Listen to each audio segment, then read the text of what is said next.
বারা ইবনে আজিব রাদিয়াল্লাহু তাআলা আনহু হতে বর্ণিত, তিনি বলেন, রাসূলুল্লাহ মধ্যমাকৃতির ছিলেন। তার দুই কাঁধের মধ্যবর্তী অংশ ছিল তুলনামূলক প্রশস্ত। তার ঘন চুলগুলো কানের লতি পর্যন্ত লম্বা ছিল। তার দেহে লাল লুঙ্গি ও লাল চাদর শোভা পেত। আমি তার তুলনায় সুদর্শন কাউকে কখনো দেখিনি। ব্যাখ্যা: এ হাদিসে লাল চাদর ও লুঙ্গি পরিধান করার কথা উল্লেখ করা হয়েছে, অথচ রাসূলুল্লাহ পুরুষের জন্য লাল রঙের কাপড় পরিধান করতে নিষেধ করেছেন।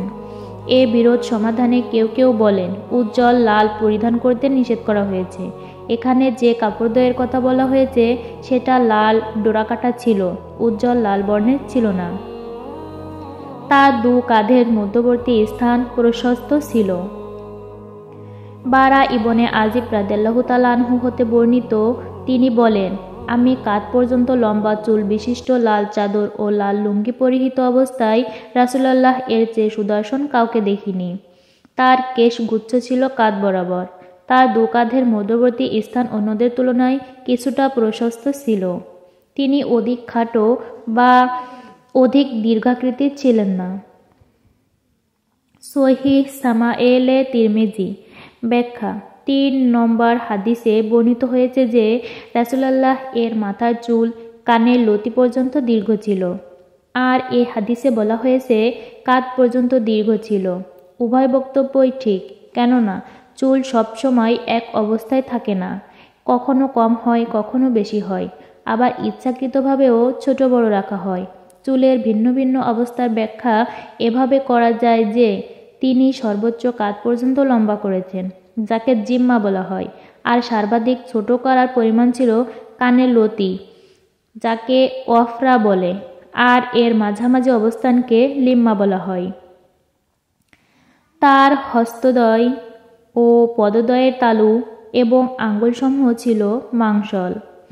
আলী ইবনে আবু তালিব রাদিয়াল্লাহু তাআলা আনহু হতে বর্ণিত, তিনি বলেন, নবী বেশি দীর্ঘ কিংবা বেশি খাটো ছিলেন না। তার হস্তদ্বয় এবং পদদ্বয়ের তালু এবং আঙ্গুলসমূহ ছিল মাংসল। তার মাথা ছিল কিছুটা বড় এবং হাত পায়ের জোড়াগুলো ছিল মোটা। বুক হতে নাভি পর্যন্ত পশমের একটি সরু রেখা প্রলম্বিত ছিল। যখন পথ চলতেন মনে হতো যেন কোনো উঁচু স্থান হতে নিচে অবতরণ করছেন। বর্ণনাকারী বলেন, তার পূর্বে কিংবা পরে আমি তার মতো আর কাউকে দেখিনি। তিনি ছিলেন প্রশস্ত মুখ, ডাগর চক্ষু এবং সরু গোড়ালি বিশিষ্ট। জাবির ইবনে সামুরা রাদিয়াল্লাহু তাআলা আনহু হতে বর্ণিত, তিনি বলেন, রাসূলুল্লাহ এর মুখ প্রশস্ত ছিল, চোখের শুভ্রতার মাঝে কিছুটা ললিমা ছিল, পায়ের গোড়ালি স্বল্প মাংসল ছিল। সুবা রহমাতুল্লাহ আলাইহি বলেন, আমি সিমাক রহমাতুল্লাহ আলাইহিকে বললাম, জলি উল ফাম কি? তিনি বললেন, বড় মুখ গহ্বর বিশিষ্ট। আমি আবার বললাম, আশকালুল আইন কি? তিনি বললেন, ডাগর চক্ষু বিশিষ্ট। আমি বললাম, মানহুসুল আকিব কি? তিনি বললেন, সরু গোড়ালি বিশিষ্ট। তিনি ছিলেন পূর্ণিমার চাঁদের চেয়েও চমৎকার। জাবির ইবনে সামুরা রাদিয়াল্লাহু তাআলা আনহু হতে বর্ণিত, তিনি বলেন, আমি একবার পূর্ণিমা রাতের স্নিগ্ধ আলোতে রাসূলুল্লাহকে লাল চাদর ও লুঙ্গি পরিহিত অবস্থায় দেখলাম। তখন আমি একবার তার দিকে ও একবার চাঁদের দিকে তাকাতে থাকলাম। মনে হলো তিনি আমার কাছে পূর্ণিমার চাঁদের চেয়েও অধিকতর চমৎকার। আবু ইসহাক রাদিয়াল্লাহু তাআলা আনহু হতে বর্ণিত, তিনি বলেন, একবার বারা ইবনে আজিব রাদিয়াল্লাহু তাআলা আনহুকে এক ব্যক্তি জিজ্ঞেস করল, রাসূলুল্লাহ এর চেহারা কি তরবারির ন্যায় ছিল? তিনি বললেন, না, বরং তা ছিল চাঁদের মতো। ব্যাখ্যা: তরবারির সাথে সাদৃশ্য করা এর জন্য ত্রুটিযুক্ত ছিল যে এতে চেহারা অধিক লম্বা হওয়ার ধারণা সৃষ্টি হতে পারে। তাছাড়া তরবারির চমকের শুভ্রতা বেশি থাকে, কিন্তু উজ্জ্বলতা থাকে না। তাই বারা ইবনে আজিব রাদিয়াল্লাহু তাআলা আনহু তরবারির কথা অস্বীকার করে চাঁদের সাথে তুলনা করেছেন। তার শুভ্রতা ছিল রৌপ্যের ন্যায়। আবু হুমায়রা রাদিয়াল্লাহু তাআলা আনহা হতে বর্ণিত, তিনি বলেন, রাসূলুল্লাহ শুভ্রতায় ছিলেন রৌপ্যের ন্যায় এবং তার চুলগুলো ছিল কিছুটা কোঁকড়ানো।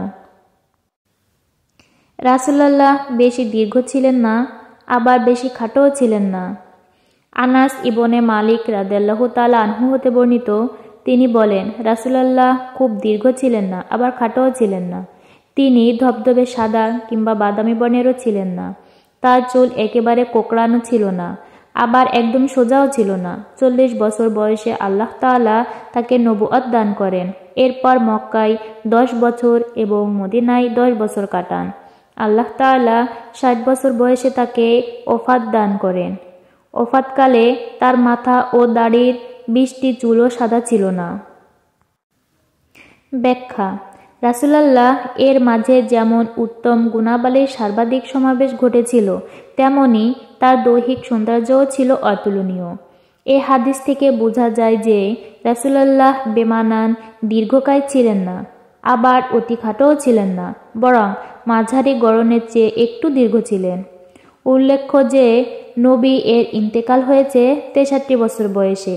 তিনি মক্কায় 13 বছর এবং মদিনায় 10 বছর অতিবাহিত করেছেন। এ সংক্রান্ত হাদিসগুলো এ গ্রন্থের শেষের দিকে উল্লেখ করা হয়েছে। বর্ণিত হাদিসটিতে দর্শকের পরের সংখ্যা 3 বাদ দিয়ে মক্কায় অবস্থানকাল 10 বছর এবং নবী এর মোট বয়স 60 উল্লেখ করা হয়েছে। আনাস ইবনে মালিক রাদিয়াল্লাহু তাআলা আনহু হতে বর্ণিত, তিনি বলেন, রাসূলুল্লাহ মধ্যমাকৃতির ছিলেন, বেশি লম্বা কিংবা বেশি খাটোও ছিলেন না। তার দেহ ছিল খুব আকর্ষণীয়, আর তার চুল বেশি কোঁকড়ানো কিংবা একেবারে সোজাও ছিল না। তিনি ছিলেন গৌরব বর্ণের। পথ চলতে তিনি সামনের দিকে কিছুটা ঝুঁকে চলতেন। তিনি ছিলেন মধ্যমাকৃতির।